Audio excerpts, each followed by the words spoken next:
Hello, this is Randy Rolfe from the Institute for Creative Solutions, sharing foundational concepts about vibrant health through natural living. Today, I want to talk about snacking. When I was a kid, I wasn't allowed to snack because my parents were trying to make sure I ate well, and they knew if I snacked, I would not have the same appetite for the next meal. And that is still basically true. It's really important that we not pick snacks just because we're hungry between meals, or we're too tired, or we're lonely and bored, or we're angry and burying our emotions. All of those reasons are not really good reasons to burden our digestive system with quick, easy, convenience foods. So if you really like certain snacks, make them a part of a meal. You know, while you're cooking, have a few chips or some celery with peanut butter on it. Make it part of your meal. Make it quality food.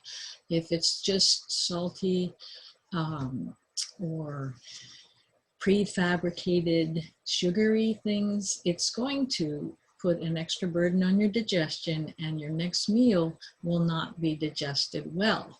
So then you're more likely to feel emotional, hungry, lonely, tired, angry, if your digestion's not working well, so that you're not producing the natural energy that you should be producing from your meals. And we talk now about intermittent fasting, having 12 hours without any food so that your body can relax. Well, we're supposed to do that between our meals as well. It takes 3.5 to 4 hours to digest a meal. And in traditional societies, the way humans have lived most of our history, we gathered our food together. That's one of our specific human qualities. We gathered our food together and ate as a community and helped the elderly and the children because they couldn't gather their food as easily as the rest of us. So we brought our food together, had a meal, so our digestion is prepared for that.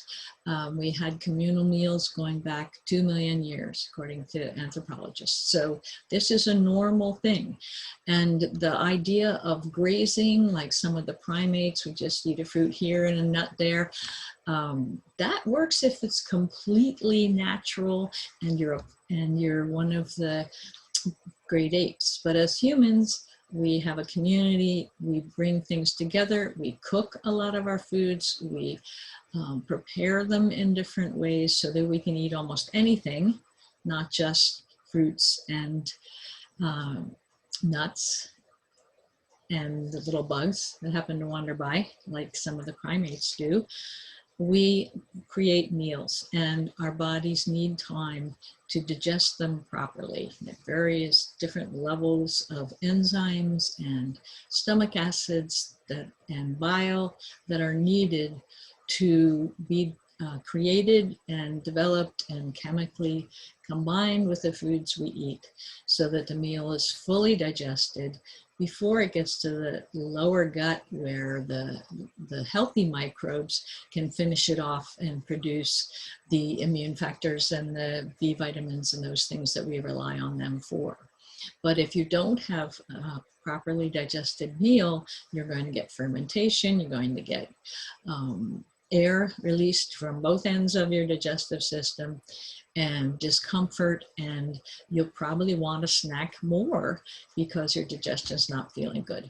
So think about not snacking, even though it's very popular, and avoid getting into the habit of emotional eating. You need to leave your body on its own for 3 to 4 hours between your meals. So ideally, your biggest meal's in the middle of the day, but we can't do that anymore the way we live in modern times.